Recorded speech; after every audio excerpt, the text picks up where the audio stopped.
for now, we want to just look over real quick at Genesis, at Bereshit chapter 50.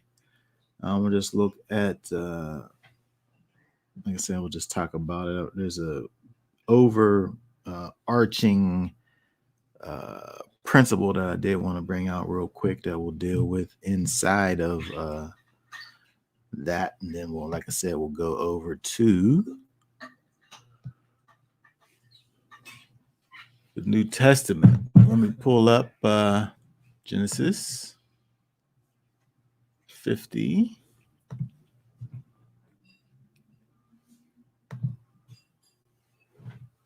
Okay, so when we look at Genesis chapter 50, we see that, after receiving the blessings from their father, he dies, right? And the chapter begins with Joseph, mourning his father and requesting an official embalming of Jacob.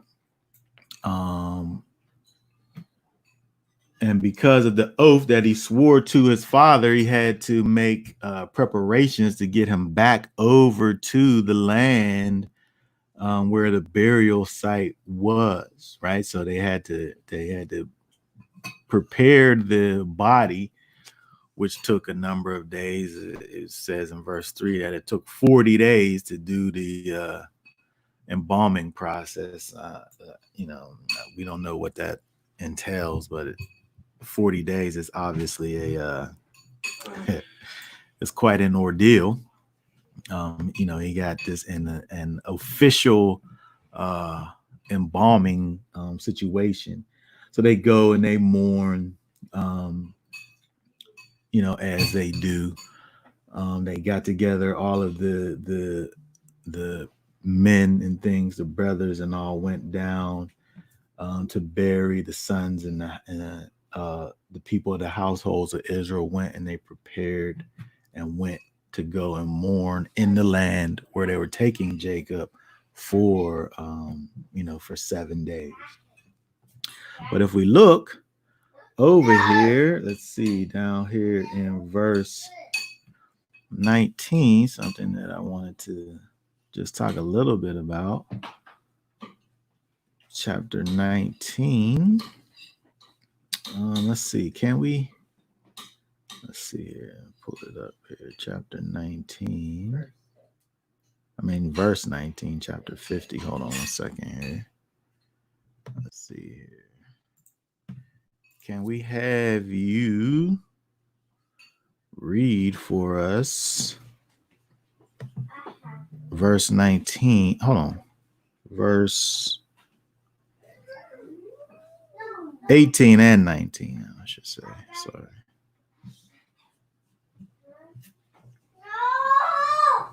Hello? You hear me? Yeah, I can hear you. Okay, cool. All right. And his brothers also went and fell down before his face, and they said, "See, we are your servants." And Joseph said to them, "Do not fear, for I am in the place of Elohim." Oh, wait, hold on 1 second. Wait a second. Oh, my fault. Read 17. Sorry. Okay. This is what you are to say to Joseph. I beg you, please forgive the transgressions of your brothers and their sin, for they did evil to you. And now, please forgive the transgressions of the servants of Elohim of your father. And Joseph wept when the people, when they spoke to him. Okay, so we see with the brothers, the one thing dealing with the brothers, they kind of had this, after their father had died, they thought that perhaps that Joseph would go back on everything and try to maybe exact his wrath on them now that they didn't have the father around. But we see from verse 19, where he says, firstly, he asked them a question. He says, "For am I in the place of Elohim?" Which is an interesting question. But he's saying to them, like he says in verse 20. Did you read to verse 20? Read 20 again if you didn't read Okay, and you intended evil against me, but Elohim intended it for good, in order to do it as it is this day, to keep a great many people alive. it. Okay, so we see over here that Joseph is letting them know the thing that they did. He actually taking it out of their hands, right? And putting the credit to the Most High, and saying the thing that they did was literally in the plan of the Almighty, right? The thing that they did for evil, uh, the Most High used as part of His plan to get them to the place where they are, even just right now. And so it caused me really to think about just briefly just the idea of the fact that the Most High and His dealings, um, and the idea of uh, predestination, right? When we think about the fact that we see things when they happen, but the Most High sees things before they've happened, right? And so when we look over here, we see that there's this whole plan and thing that the Most High had to in order to get Israel in a place. This is how they survive, right? This is how Israel exists, right? So we know that this is a necessary situation, right? And so, but the Most High being outside of time and space knows what it will be before it happens, right? And so let's look at for instance, I have a couple for instances here. If we pull up, let's see, Exodus 9 and 16. Let's read that. Exodus 9 and 16. Let's read 15 and 16 here, please. Okay, now if I had stretched out my hand and struck you and your people with pestilence, then you would have been cut off from the earth. And this is for this reason I have raised you up, in order to show you my power and in order to declare my name in all the earth. Okay, so again, when we have these situations that come about where the Most High, where he says over here, where I have raised you up for this reason, right? Where we see this idea of the Most High almost orchestrating time and things within time for his purposes, right? These type of things are things that show us the idea of the fact that the Most High has made these predeterminations based on the fact that he already knows the things that we may do, right? Mhm. If we look at also, for instance,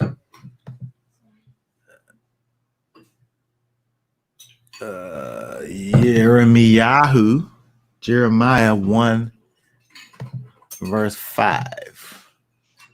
What's that say? Before I formed you in the belly, I knew you, and before you came out of the womb, I did set you apart. I appointed you a prophet to nations. Okay, so over here we see this idea of a foreknowing, right? A foreknowing, a knowing of what the Most High had in store for the prophet, uh, uh, but also the idea that the prophet would be about it, right? So he knew what the prophet was going to do, and he knew that the prophet was going to be down to do it, right? And so when we think about this idea of this foreknowing, it helps us to think about the fact that the Most High is indeed in control of things. When we think about the idea of the Most High as the creator and sustainer of all things, we think about things like gravity, if you if you believe in such things, right?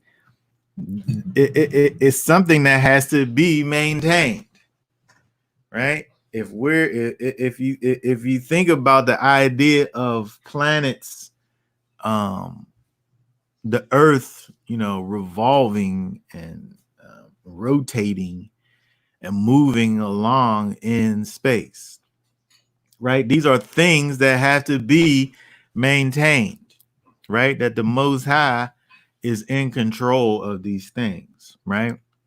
And so, in order to be in control of these things, there has to be a certain amount of mastery of these things. Like we could think about it kind of on a smaller scale, you know, you know, in order for us to just go and just do anything, there has to be a certain amount of understanding of the thing. Like, say, for instance, like riding a bike, right? It's a thing that, there's things that are in place, like balance and like, I don't know, peripheral vision and pedaling and Breaking. and appropriate braking, right? All of these things, and in order to ride the bike. But I'm saying that you have to have all of those things in order to do it. But so I'm saying how much more so when we think about like creation, like everything, like all of these things, all of these moving parts, right? The Most High is over all of these things. And right, so when we see these things happen, especially with these brothers, and the way that Joseph calms his brothers down, letting them know that the Most High, he's in control. He knows what's going on.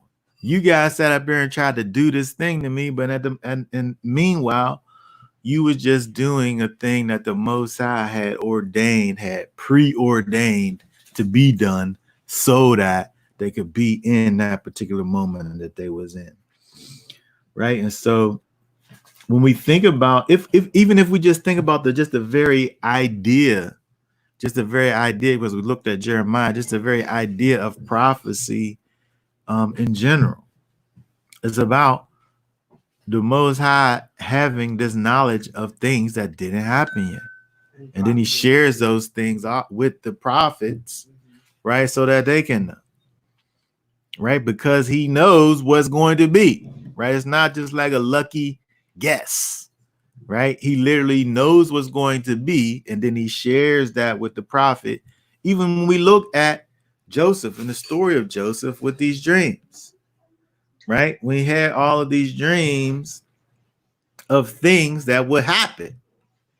When we look back at Joseph back when the brothers was mad at him at in the beginning, with the sons and the wheat and all those things and all those things bowing down to him, that was all prophetic to what was going to happen in the future. So when we think about all of these things really have to do with this idea of the Most High knowing what will be in the future. And right. And so when we think about this now, I'm saying when we think about these things now, it really should help us to understand, how we should be, in our lives, as it relates to the fact that the Most High has this predetermination that he has for us, right? So if we look over a few verses over here, let's see. Let me pull up Romans.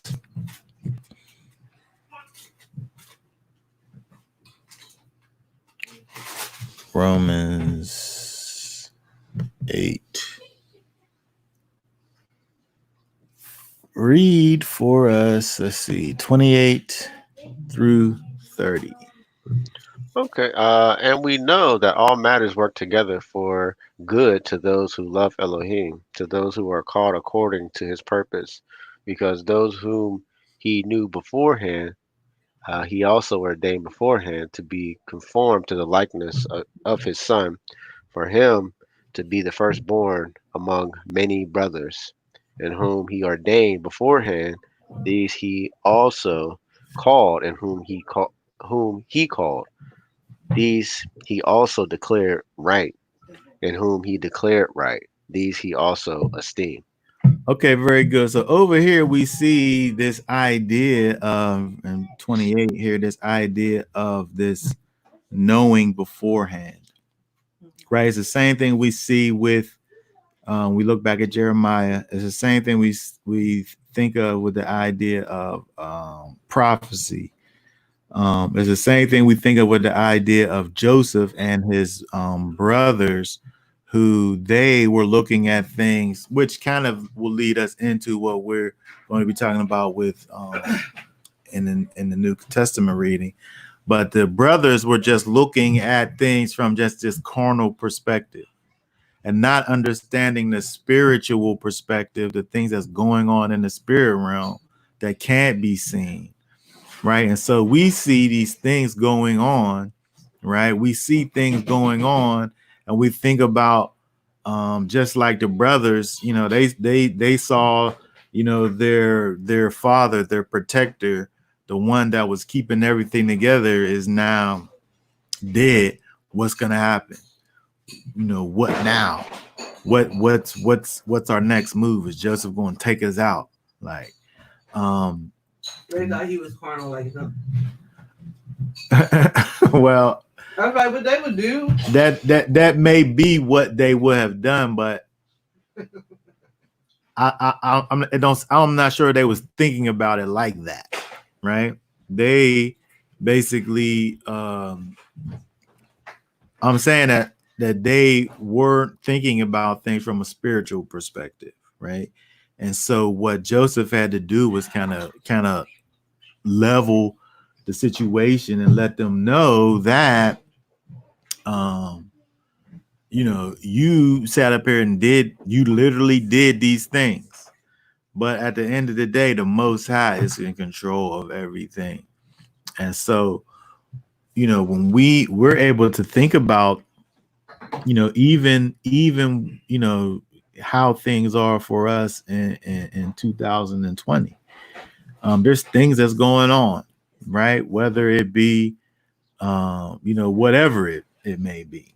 But at the end of the day, the same thing can be said for that as what Joseph said over here in regards to the plan of the Most High. That these people sat up here and they tried to do this thing for evil, but the Most High made it for our good, right? And so again, we look over here in Romans, where it's talking about, you know, things working together for the good to those who love Elohim. That key part over there is actually having that relationship with Elohim. It works good for those people, right? It works for good for the people who are connected to the Almighty, right? When you're not connected to the Almighty, then it's not going to work together for the good for you, right? But it's working together for the good for you because of the fact that he knew you already. He already knew you. And because of that knowledge, because of the fact that he did know you, he set things up for you. Right. And so, we may have these various tests and trials, but again, we're having these tests and trials so that it can build us up, that it can strengthen us, that we can kind of get rid of the weak parts that are connected to us and strengthen the parts that need to be strengthened in us, right? And so it's helpful to think about the fact that, you know, when we get to a place of understanding and being reconnected to the Most High through Yeshua, this process is about our betterment.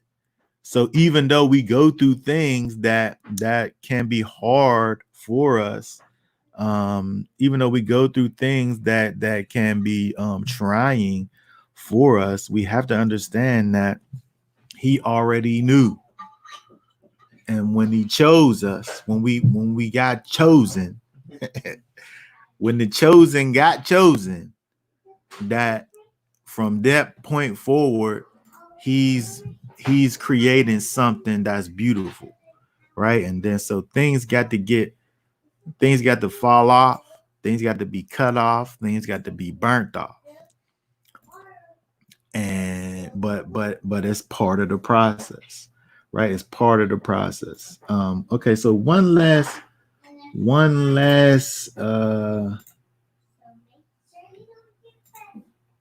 thing that I wanted to just pull up. Go ahead.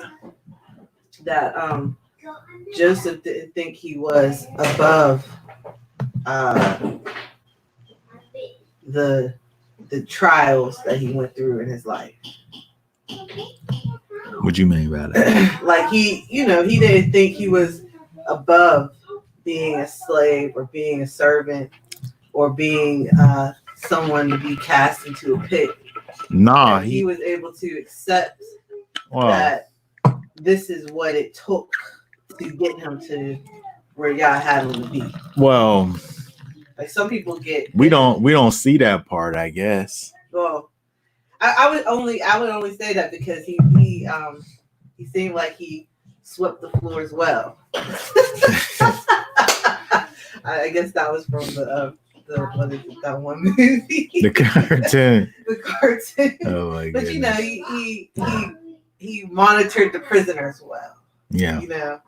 He wasn't. He stepped into his position. Yeah. and so I'm saying that when we think about looking at Joseph and his whole kind of plight, and if we say that kind of he was kind of the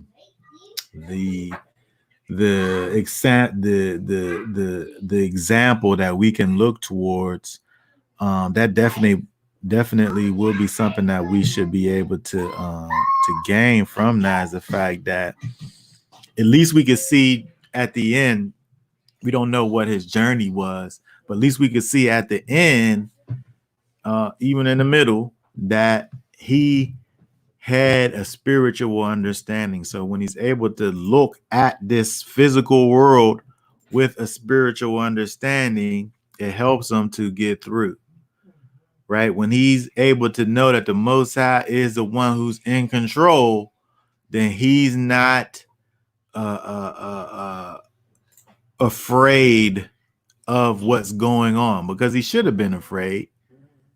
In that pit, he should have been afraid. In that prison, he should have been afraid. Right? But he wasn't, because of the fact that he understood whose he was, and he understood who was in control. But I wanted to just look at Genesis 18 and 19. If you could just read that real quick. For I know him, so that he commands his children and his household after him to guard the way of Yahweh, to do righteousness and right ruling, so that Yahweh brings to Abraham what he has spoken to him. And Yahweh said, because the outcry against Sodom and you just said 18. Yeah, just 19. Yeah. So he said, for I have known him. He knew Abraham and what he would do. And that is the reason why he was chosen in the first place, Abraham. He knew what he would do. Right. And so when we think about the fact that you got to the place where you've chosen Yeshua, when you got to the place where you can say that you are a follower of Yeshua, well, guess what? You were known beforehand by the the Most High, and he knew that you was going to make that decision already, right? And so, and what he also knew was that you was going to be able to make it through. That's why you got chosen in the first place, right? Those who are truly chosen, like it said over there in Romans, those are the ones who will be glorified. Those are the ones who have been justified. Those are the ones who will be glorified. The ones that are literally called and chosen, right? And so I'm saying that once we have already got to the place where you've uh, uh, uh, you've trusted and believed in the thing that Yeshua has to offer you, by the time you get to that place, understanding that you got to that place because of the fact that the Most High knew that you was gonna get to the place. All right. It's just like Abraham, just like he chose Abraham because he knew that what he would do. Right. And so the same thing could be said about you. The Most High chose you because he knew what you was going to do. Mm-hmm. And so, that thought process can be kind of, pulled out into all types of situations, right? And especially when we get into these times where things, are looking crazy. We may not know what is going to take place, how it's going to be, how things are going to go. But the thing that we do know is that the Most High chose us, right? And so that helps us to be able to look at things from a spiritual perspective and not a physical, because a physical perspective, it could be misleading, right? Because it's just what we could see with our eyes. But understanding that, we don't fight against the things that we can see with our eyes, right? It's the spiritual things that's going on in the spirit realm. That's where the battle lies. And so I think that, the main thing that we think about from this Genesis, from the Genesis chapter 50, and even we think about Genesis, well, at least the last part, Genesis, with Joseph, is being able to have our spiritual glasses on, right, and cleaned off, right, and seeing properly from a spiritual perspective. Yep. And so, with that in mind, we want to go into John chapter 4. Just to say that, just lastly with Genesis chapter 50, we see that Joseph makes the same deal with his people that Jacob did, is the fact that Joseph wanted for his body also to be taken back when he dies, out of there. And then so, spoiler alert, when they leave out of Egypt, they take the bones of Joseph out of Egypt with them, right? But but we want to go ahead and go over to. I wanted to go ahead because thinking along these same lines of really thinking about things from a spiritual perspective. When we look at the Torah, when we look at the scriptures, I always want to be able to know what I can learn from these things from a spiritual perspective. But I'm saying that when we think about not only the scriptures, but just life in general, are we able to look at things from that spiritual perspective and know a thing, what's going on in the spirit realm? Or are we just thinking about things carnally and, what could be the potential, repercussions from us, walking around life like this, right? being currently minded. Well, Paul said being currently minded is death. That's what he said. Mhm. But it seems as if the idea of being currently minded, even though we know that being to be currently minded is death, but I think also that it could create like a type of death in your mind about things because of the fact that we're not looking at things the way that they should be viewed, right? It's going to cause us to kind of you know, like I said, not be thinking about the thing that we need to actually be thinking about. And so just so happens that an example of that is shown for us in John chapter 4. So let's move over to John chapter 4. I think I want to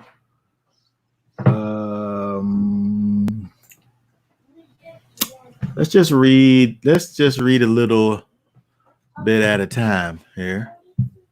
Let me go over to it. John chapter 4. And let's read down to verse 7. Let's read John chapter 4, 1 through 7. And then we'll just talk about it as we go. Okay, so when the master knew that the Pharisees had heard that Yeshua made an immersed more taught ones than Yohanan, although Yeshua himself did not immerse, but his taught ones, he left Yehuda and went away again to Galilee, and he had to pass through Shurman. Shuron. So he came to the city of Shimron called Shechem, near the place the land of Jacob gave to his son Joseph. And Jacob's fountain was there. So Yeshua, being weary from the journey, was sitting thus at the fountain. It was about the 6th hour. A woman of Sherman came to draw water. Yeshua said to her, "Give me to drink." Okay, very good. So we see Yeshua's over here, he just passing through, right? Just going along. Well, actually, read down to verse 9 for me. My fault. For his taught ones had gone off into the city to buy food. The woman of Shamaran therefore said to him, "What is that?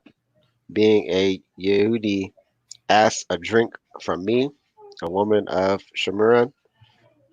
For Yehudim do not associate with Shemarumium." Okay, very good. So when we look over here and see what's going on here, first of all, Yeshua it's not necessarily something that's culturally correct for Yeshua to. There's a couple things for Yeshua to be dealing with that woman in particular. That well, let's just say that individual in particular, man or woman, as a Samaritan, right? They didn't mess with them like that, right? They had a thing, and then we could also even see how, as we will go forward, we'll see that there's kind of a thing that's happening, kind of high frequency. But you know, you didn't mess with them like that. They was like them over there, like they were the Samaritans, right? The Sumerians.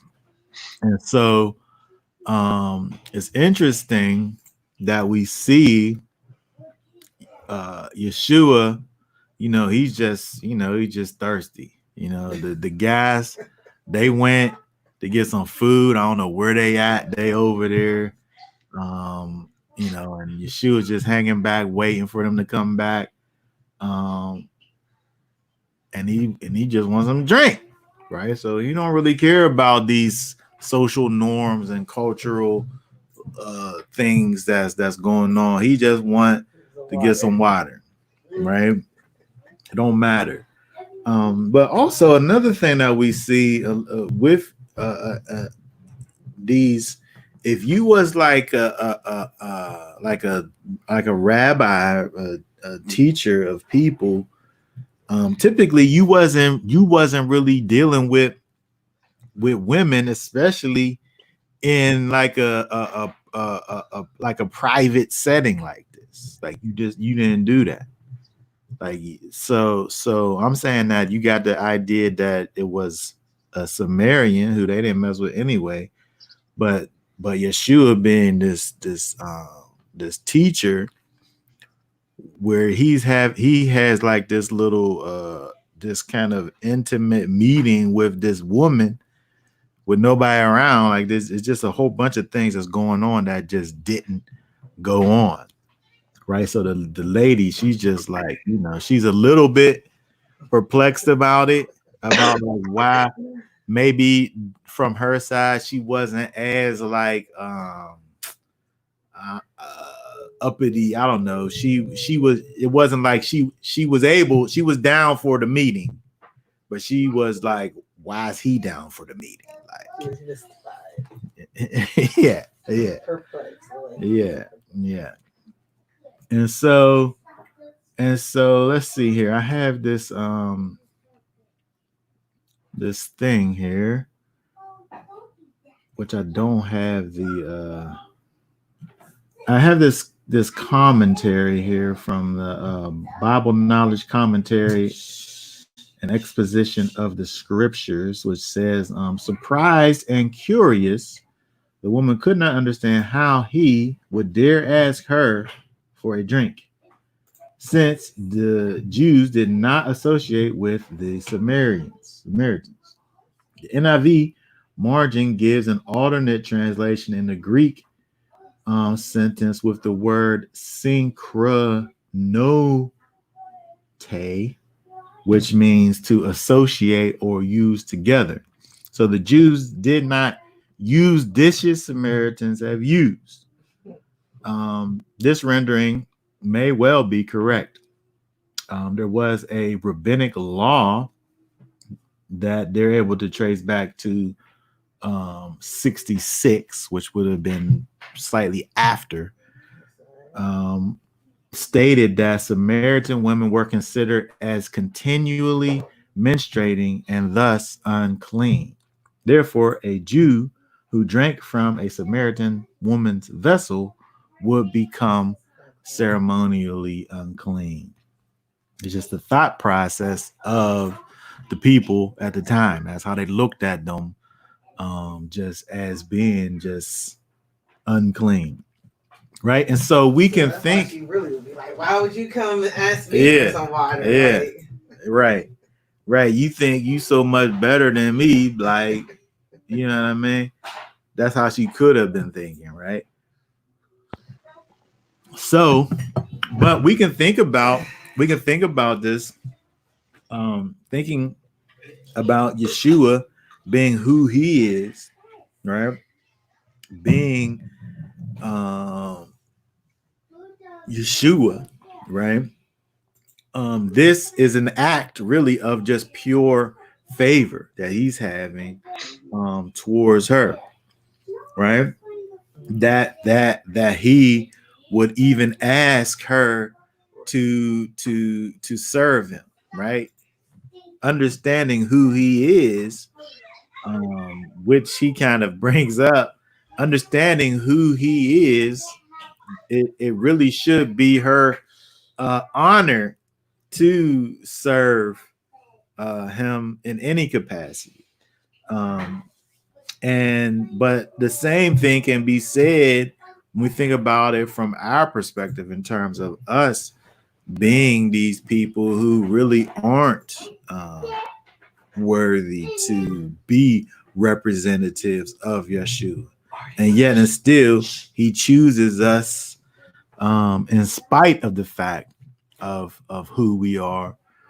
In spite of that, he still chooses us to to serve him. And so, we can see kind of a parallel there where we see Yeshua choosing this person who not deserving, not because of anything that she has done in particular, just because she's just there and she's able to do it, right? And she has the means to draw the water. Yeah. Right. And anyway, Yeshua's not walking around with a well bucket, right, on him, right? Again, the disciples, they're off, they're looking for food. He is just, he's just looking for drink. And then we see here this extraordinary conversation that's about to happen with this woman over here. So let's go ahead and look at let's add to the mix here verse 10.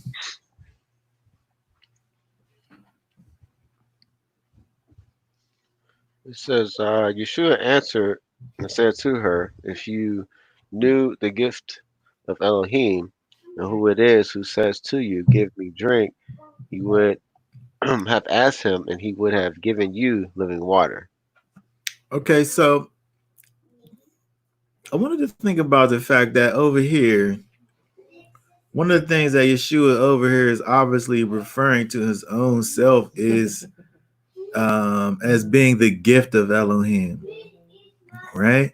If you knew the gift of Elohim and who it was who says to you, right? So if you knew the gift of Elohim, you would know that actually I am the gift of Elohim. And the gift of Elohim is actually offering you this task, right? And so it's interesting that he refers to himself as the gift of Elohim, right? So I wanted to look at if we go over to Matthew, we go over to Matthew 23 and 19.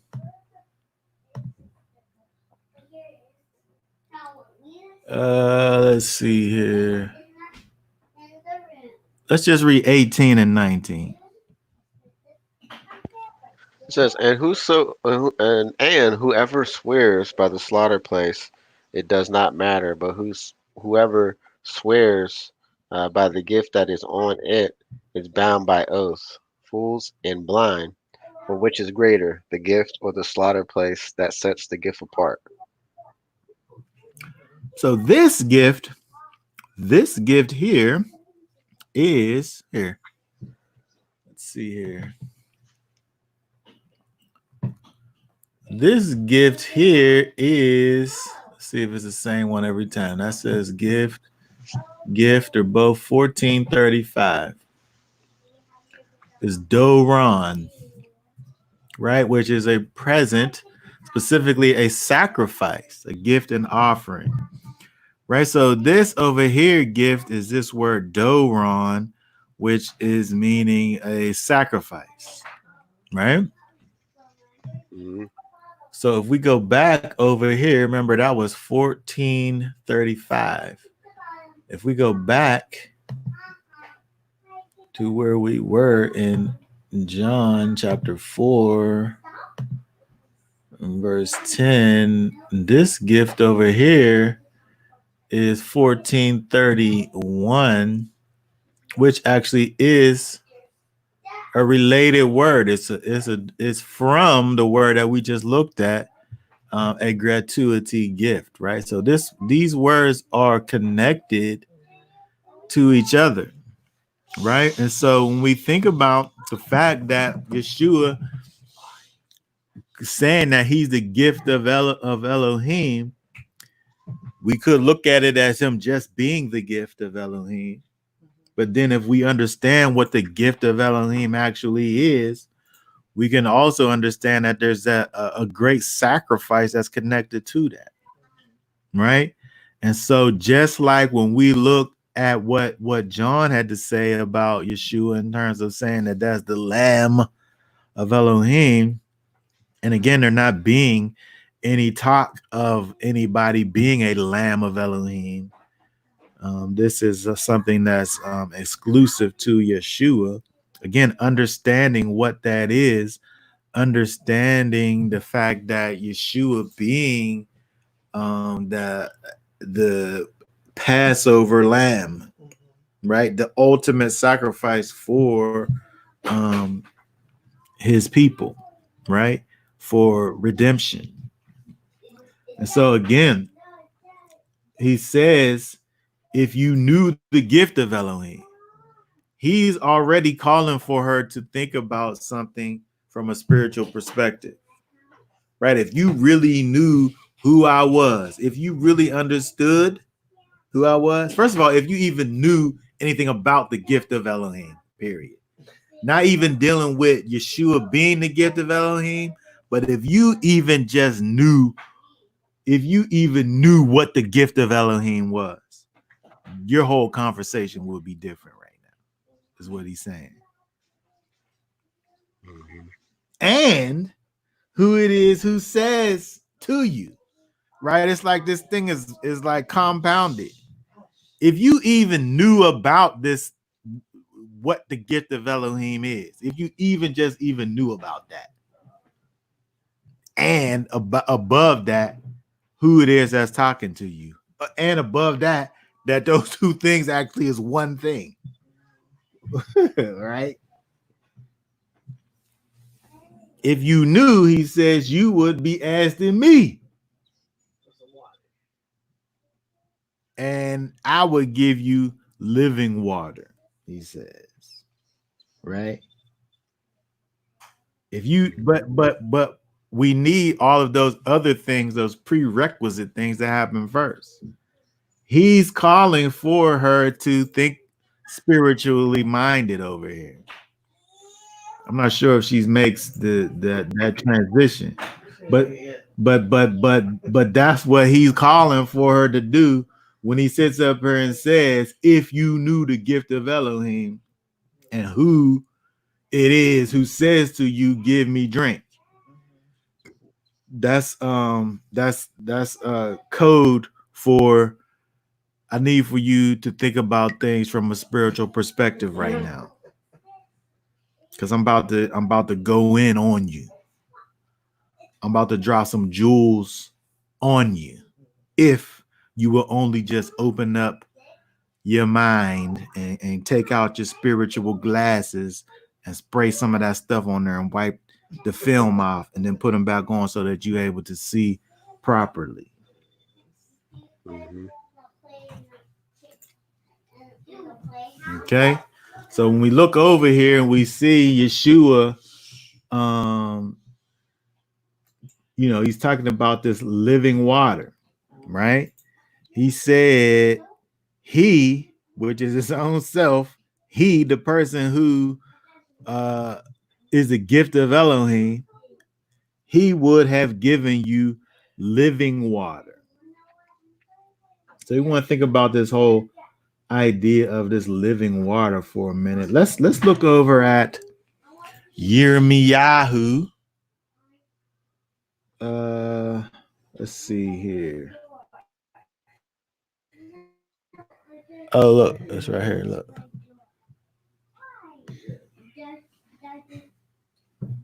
Read for us verse 13 right there. It says, "For my people have done two evils. They have forsaken me, the fountain of the living waters, to hew out for themselves cisterns, cracked cisterns, which do not hold water." Okay, so the Most High over dealing with his people, but look what he says. They have forsaken me, the fountain of living waters. The Most High, through the prophet, referring to his own self as a fountain of living waters. Right? And the people, the thing that they're using to hold the water, you can't even hold it right. It's broken, Hmm.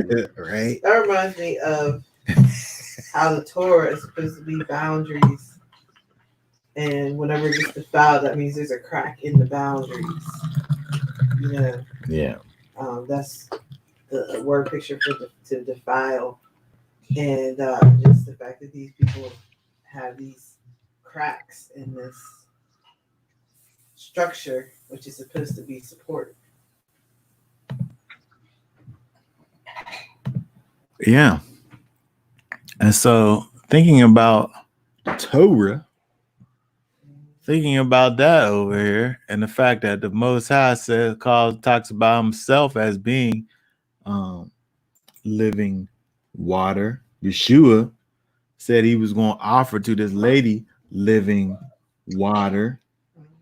Um, let's look over here at, let's see, 8484551, which is the Torah, which is a precept, a statute, especially the Decalogue or Pentateuch, the law, right? The Torah is the laws, statutes, commands of the Most High.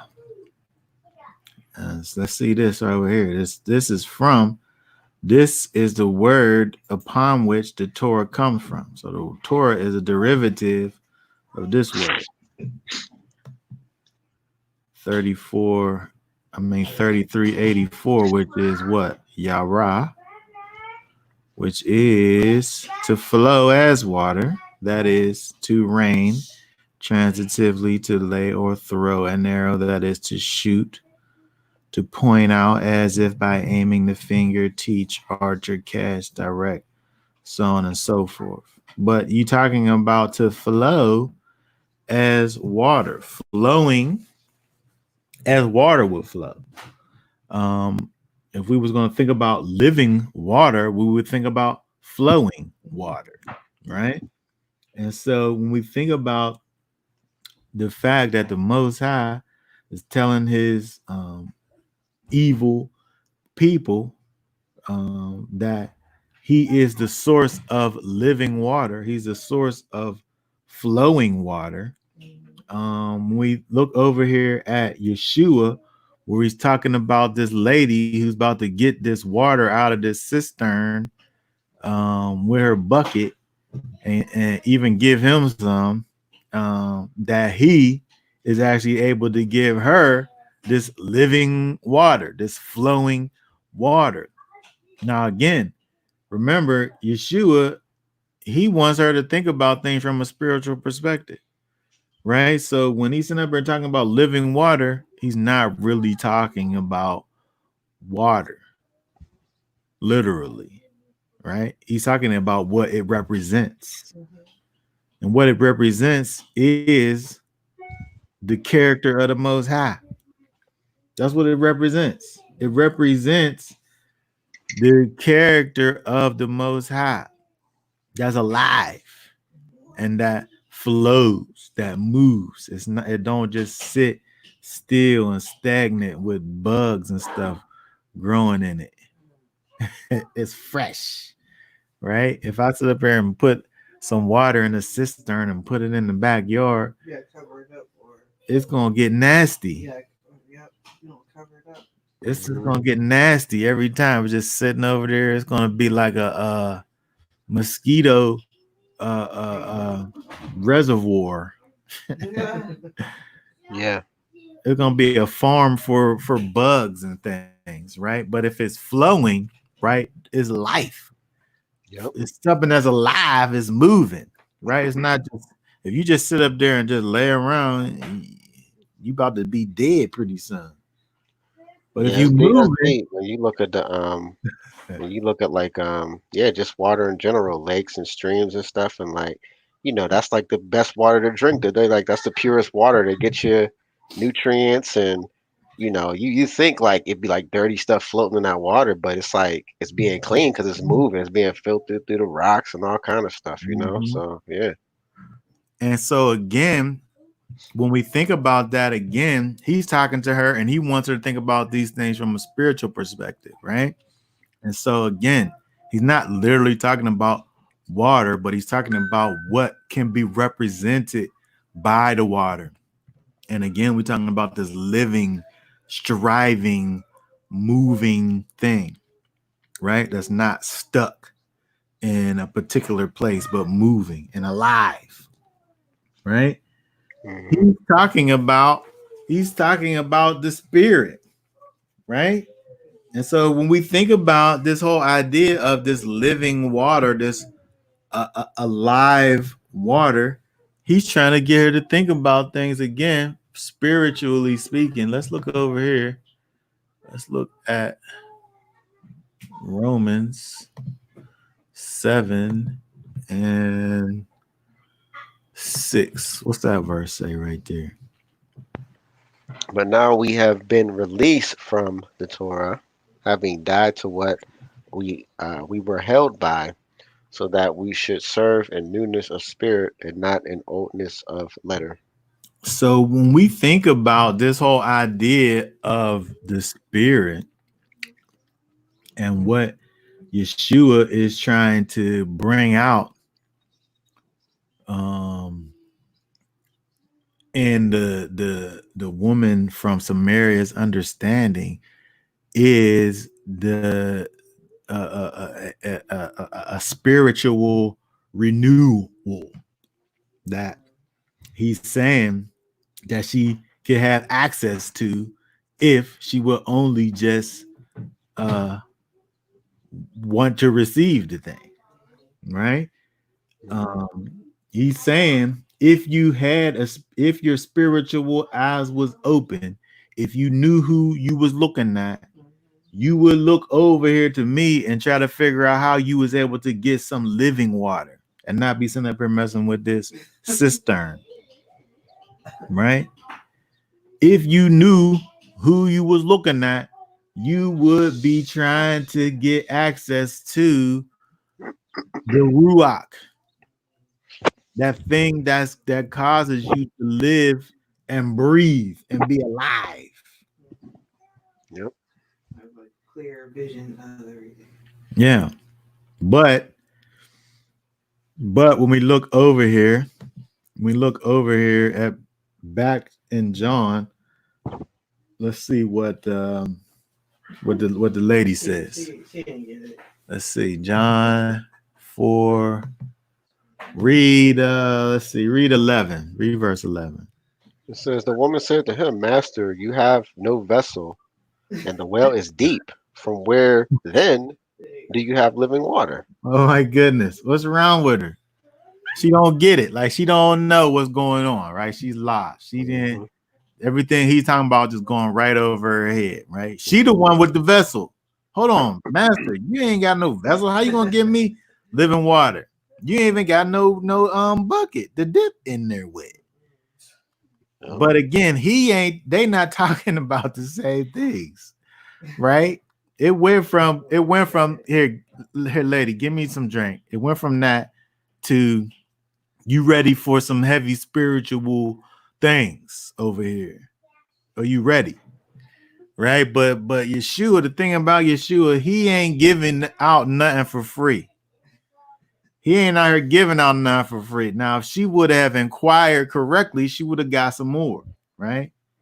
But she's sitting over here, but she's totally lost over here. But we know why she lost. We know why she lost. Here, let's read First Corinthians 2 and verse 9. Start at verse 9, just read down to 16. Okay, but as it is written, eye has not seen, and ear has not heard, nor have entered into the heart of man what Elohim has prepared for those who love him. But Elohim has revealed them to us through his spirit, for the spirit searches all matters, even the depths of Elohim. Oh, sorry. uh, Oh, there you go. My fault. that's cool. It says, but Elohim has revealed to them, to us through his spirit, for the spirit searches all matters, even the depths of Elohim. For who among men knows the thoughts of man except the spirit of the man that is in him? So also the thoughts of Elohim no one has known except the spirit of Elohim. And we have received not the spirit of the world, but the spirit is from Elohim, in order to know what Elohim has favorably given us, which we also speak, not in words which man's wisdom teaches, but which the Son apart Spirit teaches, comparing spiritual matters with spiritual matters. But the natural man does not receive the matters of the Spirit of Elohim, for they are foolishness to him, and he is unable to know them, because they are spiritually discerned. But he who is spiritually discerns indeed all matters, but he himself is discerned by no one. For who is known the mind of Yahweh, who shall instruct him? But we have the mind of Messiah. Okay, very good. So Yeshua is proving these words to be true when he talks to this lady and she is not understanding what he's talking about. He's saying to her, you sitting up here thinking about what's in front of you. You sitting up here thinking about these things that you're able to see with your eyes. But he's sitting up here talking about things that can't be seen with your eyes. But even though you can't see it, it's alive. Now, when we think about this, the carnal mind, you're right. The carnal mind will have you confused and offended, right? Where he's sitting up here on one frequency, and she's over here on another, not understanding, where he's at, leaving her, like I said, confused and offended. And when we look, there's some interesting things about to happen over here. So let's read. Let's see. Let's read 12. Let's read down to 12 through 15. Okay, excuse me. It says, "You are greater than our father Jacob, uh, who who gave us the well and drank from it for himself and his sons and his cattle." Uh, Yeshua answered and said to her, "Everyone drinking of this water shall thirst again, but whoever drinks of the water I shall give him shall certainly never thirst, and the water that I give him shall become in him a fountain of water springing up into everlasting life." The woman said to him, "Master, give me this water so I do not thirst, nor come here to draw." Okay, very good. So when we look over here um at this conversation now, she sits up here and says, are you better than Jacob? Mhm. Which is interesting, right? But another thing she says, are you greater than our father Jacob, who gave us the well? I don't think that when she's saying our and us, she's including Yeshua in that situation over there. So she kind of just being a little bit of a way right there, right? You over here in our spot with your little uppity self, right? You want to sit up here and want some water, but you ain't got no bucket to dip it. And meanwhile, you want to sit up here and talk about what you got to give, and you asking me for some. I bet she was doing her neck. You want to sit up here and ask me for some water, and you don't even got no bucket. Meanwhile, your water is supposed to be this living water. I don't see Why the you water. asking me for something? And this bucket's right. I mean, this well's right over here.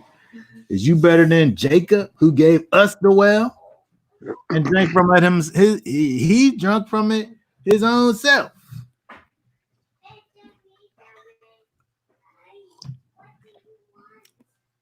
And then so Yeshua basically says, "Well, yeah, you should basically say, yeah, I'm better than Jacob, right? Because if somebody was to drink from this thing that Jacob built and that his sons and cattle drunk from, they still be thirsty, Right. right? Right. But if you drink from the water that I got to give, then you'll never thirst again, right? So he didn't sit up there and say, well, yeah, I'm better than Jacob, but he literally did just say that, yeah, I'm better than Jacob, right? He Mhm. said that. And so I want to think about for a little bit because let's see here from verse 15, this right here word dipsao, which literally means to thirst. Literally and figuratively means to thirst, right? And so when you thirst, right, you have a strong desire to feel this basic physical need, right? You're a little dry. My throat's a little dry. I need something to wet my whistle, like, right? It's a longing desire to have this need to be met. But why is he talking to her about this? Because again, Yeshua is not, she's talking about water. Yeshua is not talking about water. He's talking about something from a spiritual perspective. So what's he talking about? Right? So when we think about what it is that he could be talking about, he's obviously talking about reconnecting back to the source, right? The source of the living water, the Most High, right? He's talking about reconnecting back to the source. And so when we think about this lady in her situation, right, where she is, right, well,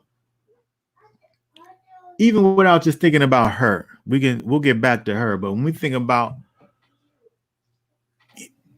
everybody in general, we get to a place where, we have to have a void be filled, right? We have to be reconnected to the Father. And then what we do, outside of being connected to the Father is try to fill that void with other desires. There is a real need inside of each and every one of us that can only be filled when we are reconnected back to the Most High. But when we don't have that, we go and we find all these other things, whether it be people drugs or money or all types of pursuits and desires and longings of things, and we try to do all of these things, but it never satisfies us. We're always thirsty, right? And so again, he's sitting up here talking about this idea of drinking from this well and still being thirsty. Again, he's talking about this void that needs to be filled, but that could only be filled by the living water, the water that's alive, the water that's more so alive than this water over here.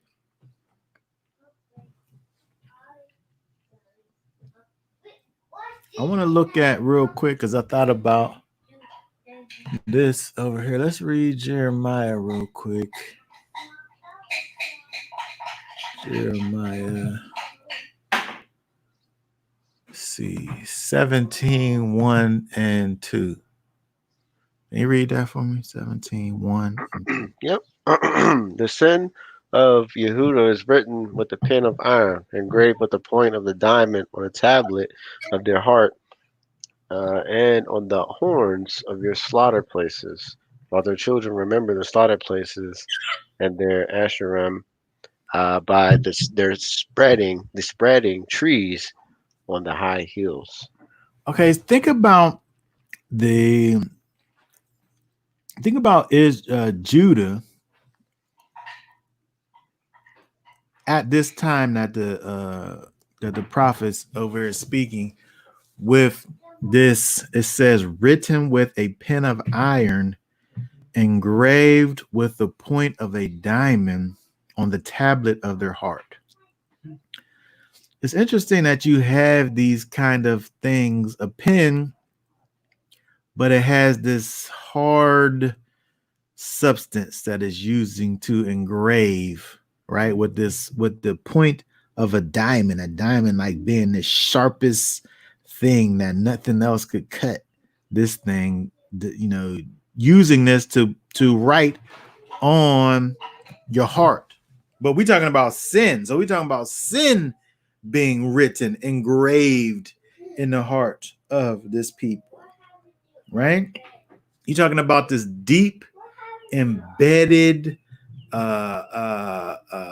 situation that has occurred as a result of sin and transgression and separation from the Most High.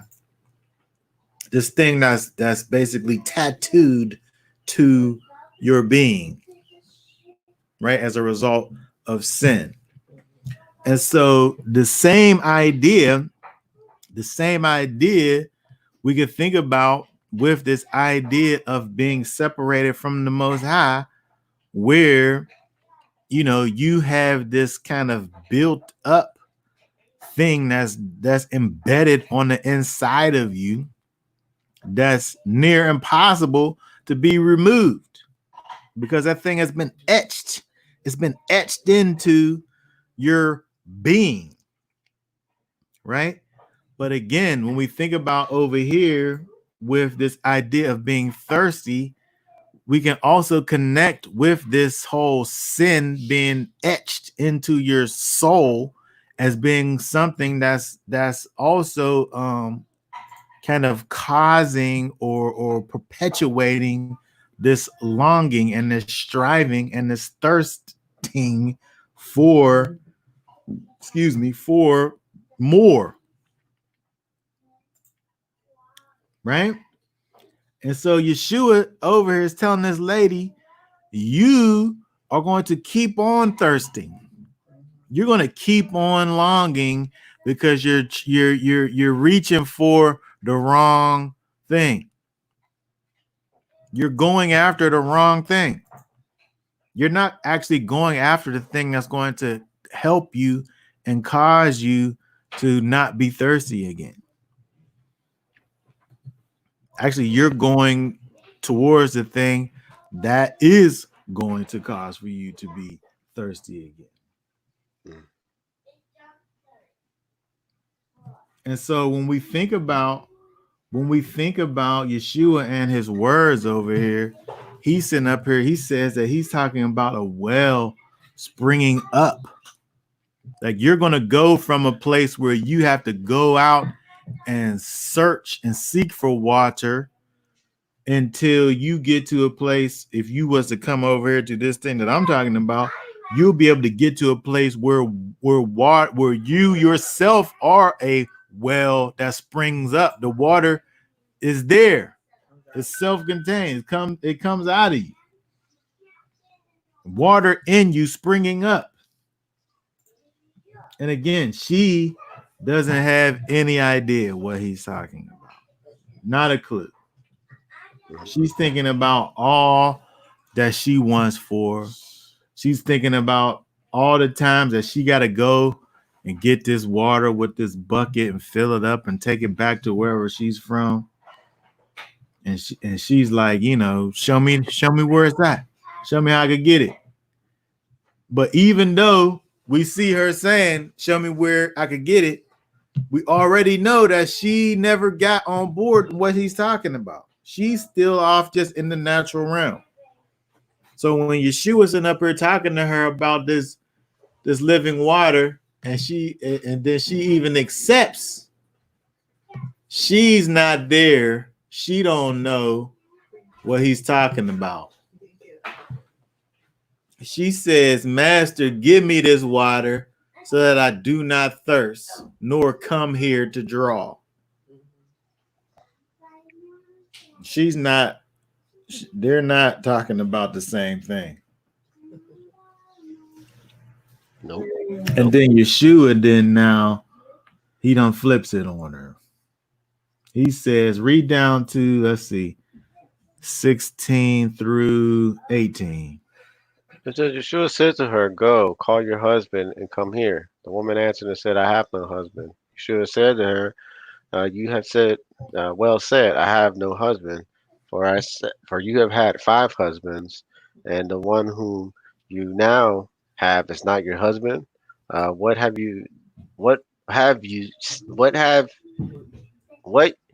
you have said is true. My bad. Okay, so Yeshua now, where'd he go now?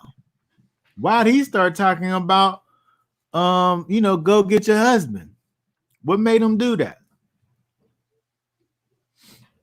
I'm saying he takes it to that because he's dealing with her from a spiritual perspective as he been doing. And she's only looking at her carnality. And we can see now he challenges her situation, right? He's speaking right to her situation, her longing. She's feeling her thirst with these men and these husbands that she has, quote unquote. When we look at this word husband, it could mean husband, it could just mean man, right? It could mean either one. A man is a husband, but he's not necessarily a husband. But it's interesting that he says over here, so he helps us with that when he says, if he says, go call your husband to come here, the woman say, I have no husband. And then he says, you have well said, I have no husband. So he knows that she don't have a husband, even though he said, go get your husband. But then he says, you have had 5 husbands, and the one whom you have now is not your husband. So when you say if you've had 5 and the one being the husband that you have now is not your husband, I'm saying that could just help the idea that the word is kind of interchangeable. But without this whole idea of thinking about husbands or how many she's had or which ones is real or not real or whatever, the idea is that this is a lusty woman over here. This is a lusty and desirous woman over here.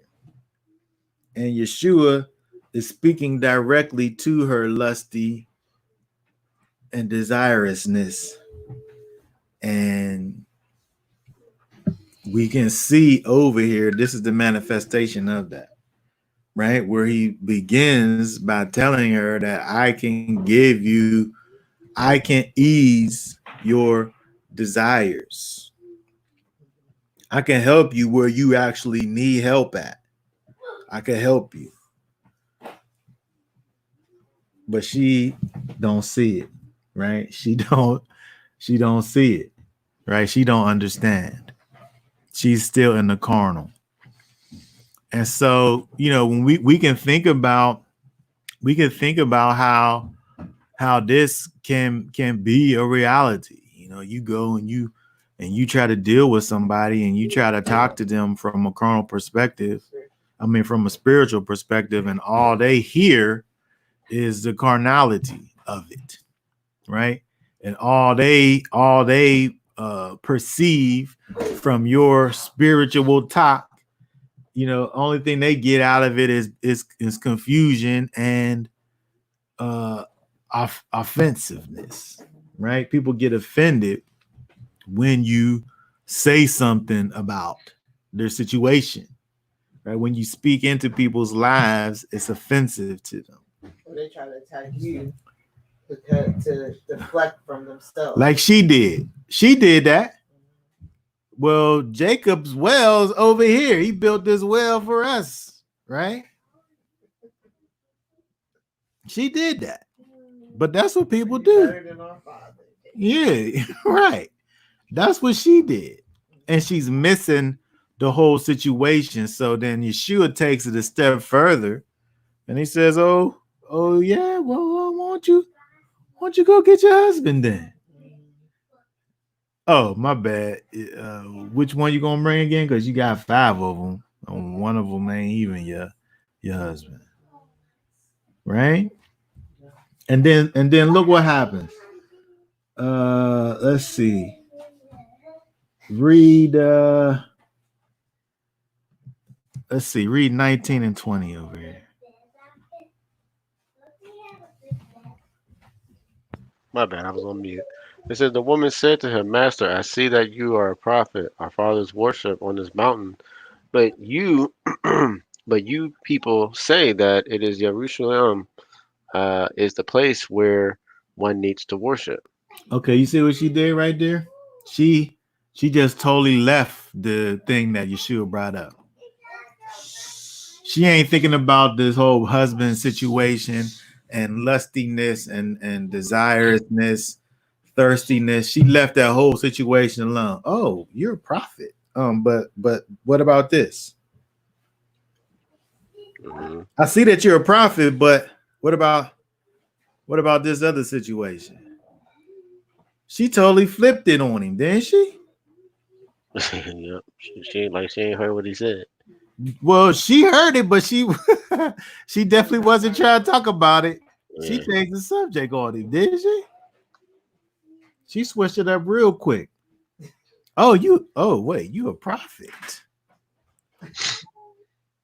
But then now she pivots, right? That's what people will do. You sit up there and bring up something that somebody need to be doing in their life. Yeah, you right, but what about all this other stuff over here? Right? That's what they'll do. Oh wow, you know about that? Yeah, but then there's this other thing over here. That's exactly what she did. Instead Yeah. of dealing with her situation, where she was never really on, she never really got there in the first place. She moves, she pivots, and switches away from 16 through 18. Like, what is that? What is that? Go get your husband. You had 5, but the one you got now is not your husband. Like, I don't even know what that means, all that. You got men problems, some kind of problems. Right? Mm-hmm. But she's not dealing with her problems. Oh, you're a prophet. And then she totally switches up. Now this just sounds like more like offense to me. Our fathers worshipped on this mountain. But you people say that Jerusalem is the place where one needs to worship. Right? Again, she did the same thing she did before. Our fathers is not Yeshua's fathers, is what she's talking about, right? So really are, but yeah, but she being away right there. I'm saying that she's probably got a little offended, or she's a little ashamed that she was exposed over there. She's probably offended. Yeshua exposed her whole situation, but that's what the truth will do sometimes, right? Now, the truth is an offense, right? And so if we're looking at this from a spiritual perspective, when that truth comes out, either we could be offended by it, or we could try to figure out what we got to do in order to change that truth to a new truth. Mm-hmm. And that's what she didn't do. Like she didn't care to deal with her truth at all. She switched it up now, talking about our fathers and you people.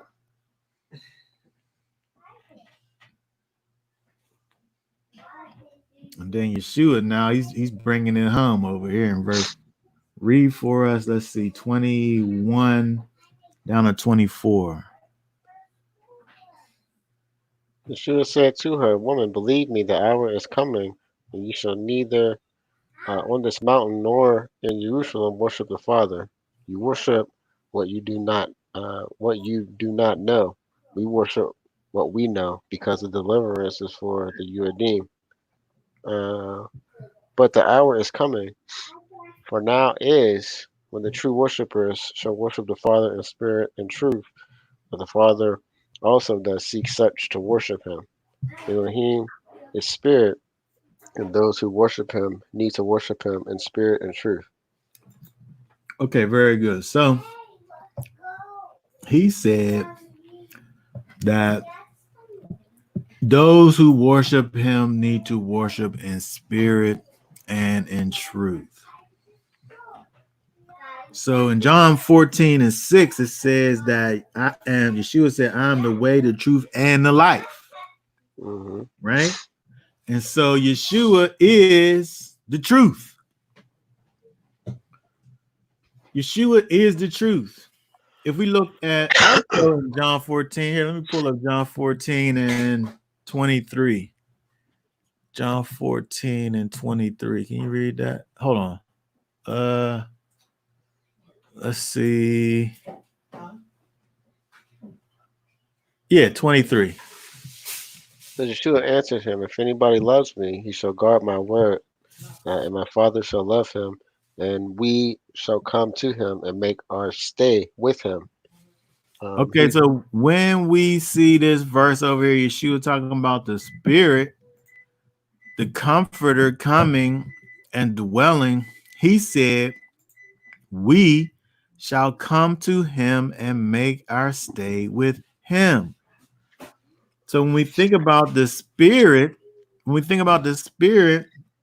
according to Yeshua talking to his disciples in chapter 14, with him and his Father coming in him and staying in the person, that over there is talking about the Spirit. So when we think about the Spirit and the truth, both of those things is connected to Yeshua. When he's saying that you should sit up, when worshipers shall worship me in spirit and in truth, both of those things is connected to Yeshua, both spirit and truth.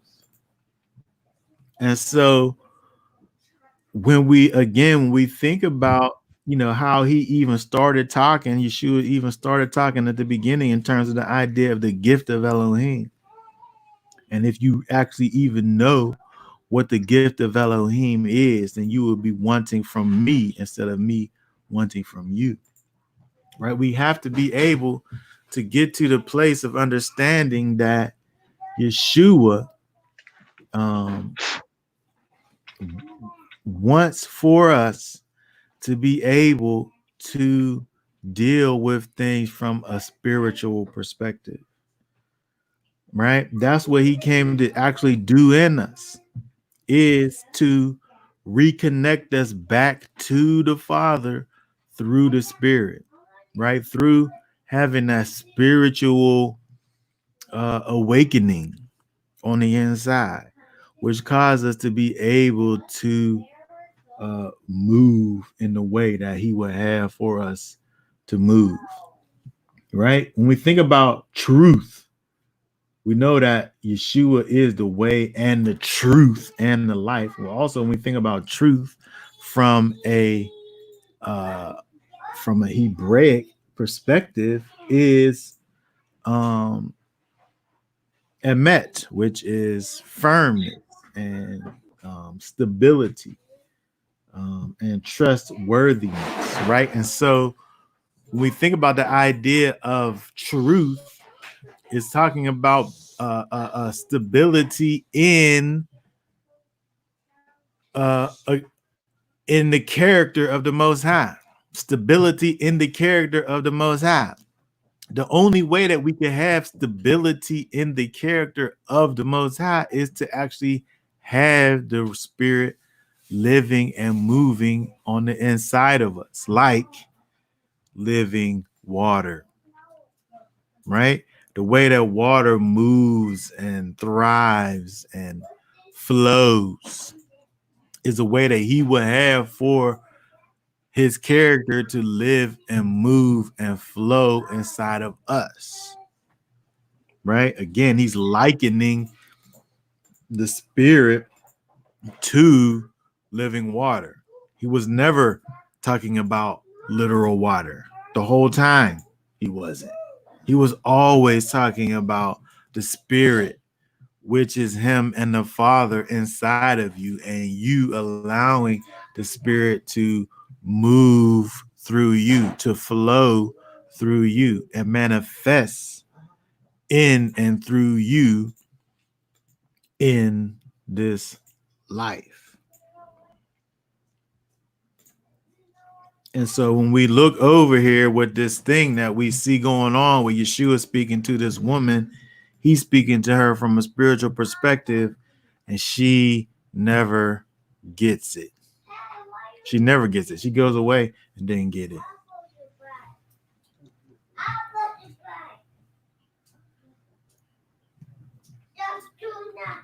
Let's see. Let's see. Read for us 25 and 26. It says the woman said to him, I know that Messiah is coming, the one who is called anointed. When that one comes, he shall announce to us all. Yeshua said to her, I am, uh, I, I who am speaking to you am he. Yeah. I'm the one. I'm it. I'm the one. The one who you just thought about when you sat up here and said the one who's called anointed. Whenever he comes, he shall announce off. That one, that's me. This whole time when I was talking about living water that I could give you flowing outside of you, flowing from inside of you out. That's me, the anointed one. I'm the Messiah. It's me. It's me. Like, hello, hey, how you doing? Yeah, yeah. There you go. Yeah, exactly. But I think that a common problem that Yeshua ran into, not just with this woman here who never got it, is that he did these miraculous things and it caused people to look to him, but it didn't cause people to know who he was, though.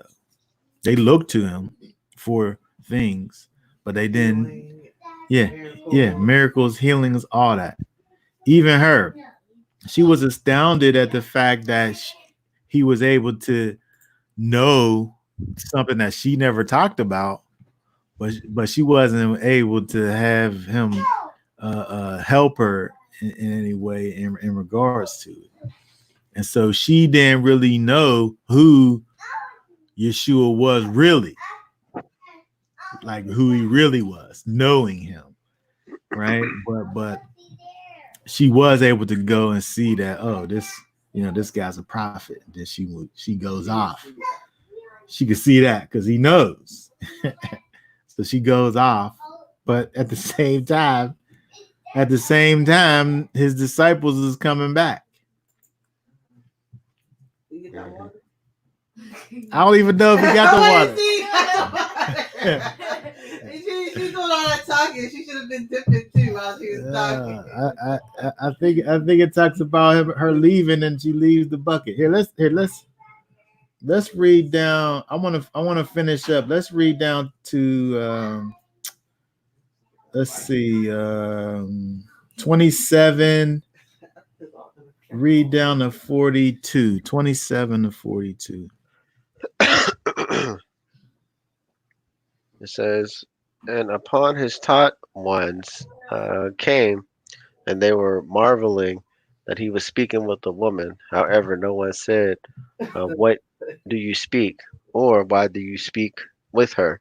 The woman then left her water jug and went away to the city and said to the man, come see a man who told me all that I have done. Is this not the Messiah? They went out of the city and were coming to him. But in the meantime, his taught ones were asking him, saying, well, Rabbi, eat. And he said to them, I have food to eat, which you do not know. Then the taught ones said to each other, did anyone bring him food to eat? Uh, Yeshua said to them, my food is to do the desire of him who sent me and to accomplish his work. Do you not say, there are still 4 months and the harvest comes? See, I say to you, lift up your eyes and see the fields, for they are white for harvest already. He who is reaping receives a reward and gathers fruit for everlasting life, so that both he who is sowing and he who is reaping rejoice together. For in this word is true, one sows and another reaps. I sent you to reap that for which you have not labored. Others have labored, and you have entered into their labors. And many of the Shemoronim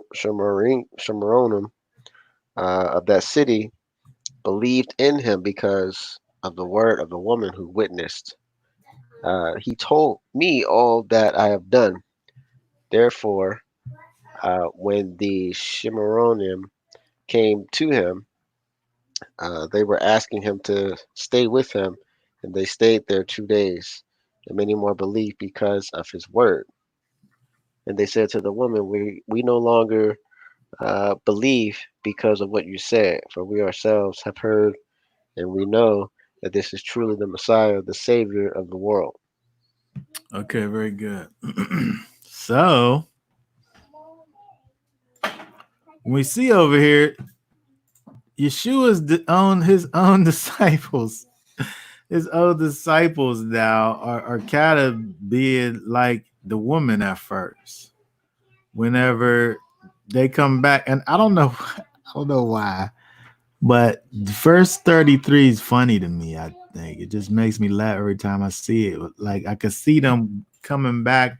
They come back with the food. They all went and got food. They come back with the food, and they're looking through their bags. They're like, wait, did anybody get Yeshua any food? Did anyone bring him food to eat? Did we remember him? I don't know why that's funny to me. But Yeshua is on the same thing over here with them. My food is to do the desire of him who sent me and to accomplish his work. He is doing with his disciples the same thing that he was doing with this lady in terms of trying to get them all to think about things from a spiritual perspective. I know I sent you out here to go get me some food, but what about what's going on out there? What about the time that it is? It should be harvest time. It's time for you to go out here and get these people, right? And so when we look over here, the same thing that he wanted to emphasize with the lady is the same thing that he wanted to emphasize with his disciples, which is the same thing that I want to emphasize in looking at this in the first place. It's dealing with the fact that we have to be able to deal and understand with things from a spiritual perspective and understand that, the things that's going on is going to go on.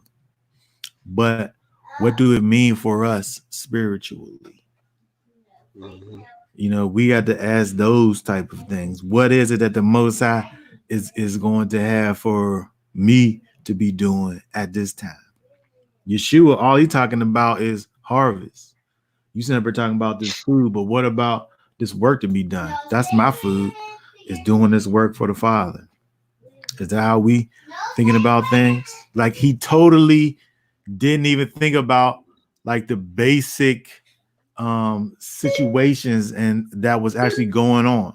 Like they literally left to go get food, and when they brought it back, he's like, I'm not on that. I'm on the kingdom. Mhm. Right? maybe not to that extent, but we must be about the kingdom though, because that's what we're here for. Like there's other things to be done.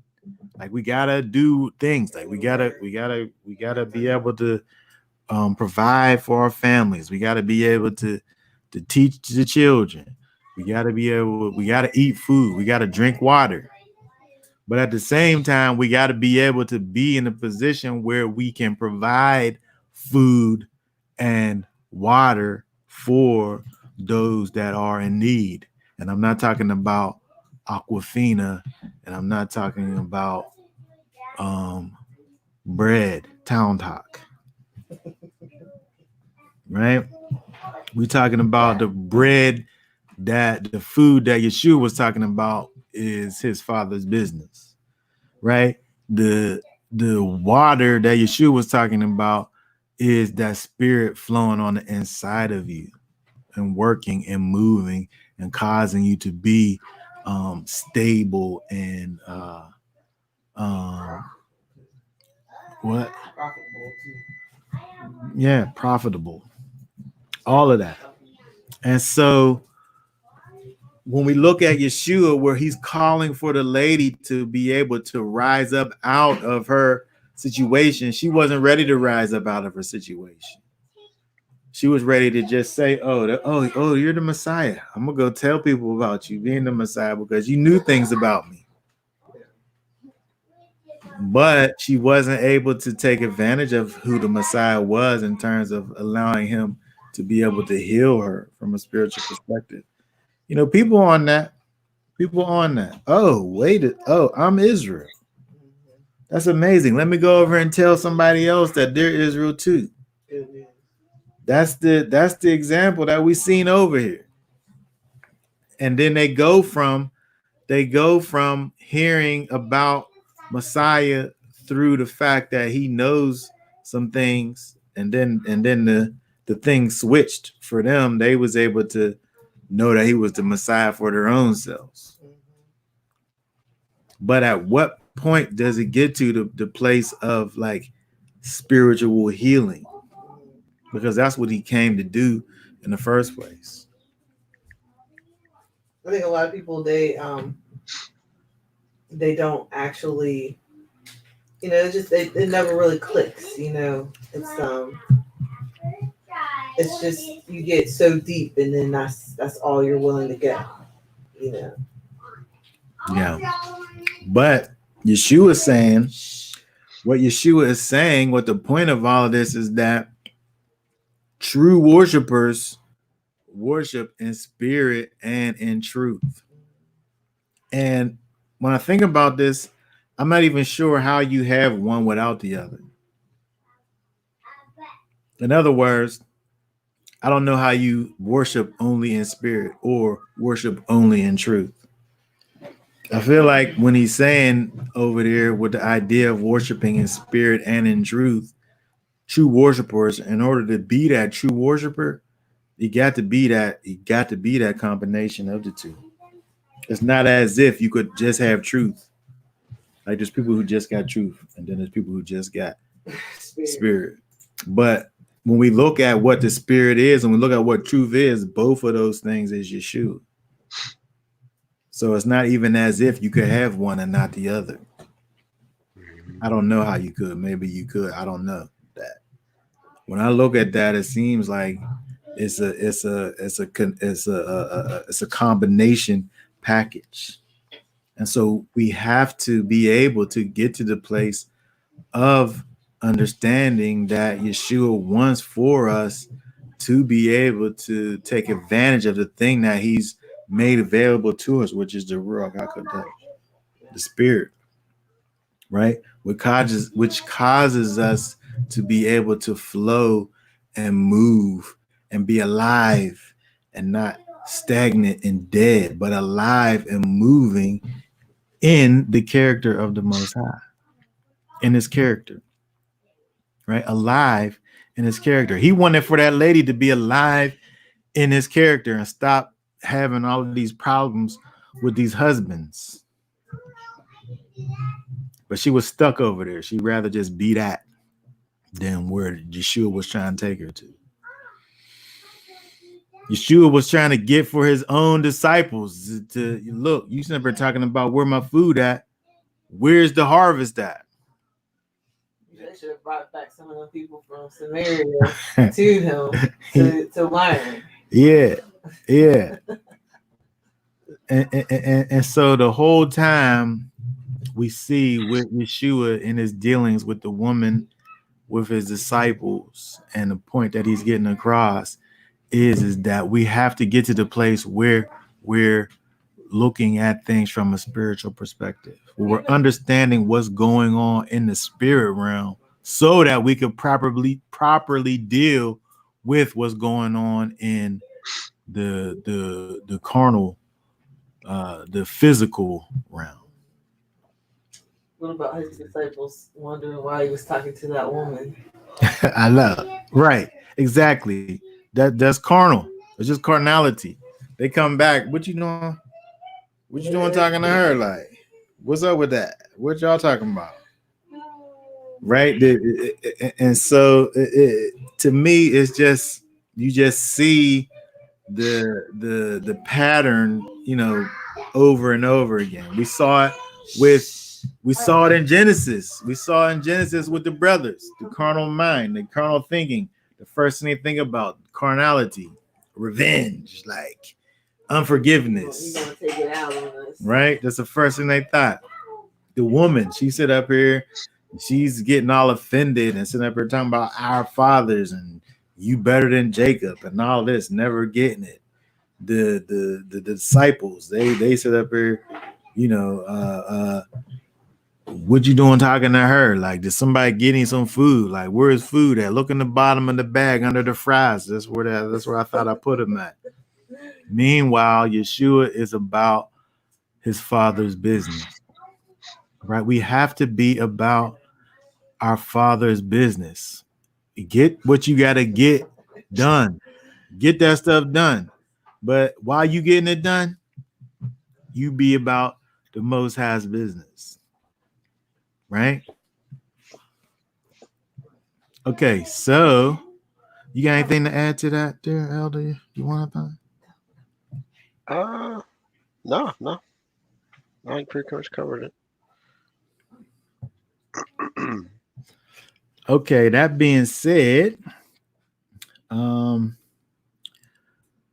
we will, y'all willing, be back. We'll be starting our new book next week. Y'all willing? We got Shavuot coming up. We got all these things coming up. And hopefully the Most High will continue to lead us and guide us and show us the ways that we need to be going in his spirit. And so for now, we want to go ahead and say then, Shabbat Shalom. Enjoy the rest of your Shabbat. And hopefully we will return next week. Okay. All right. Shabbat Shalom.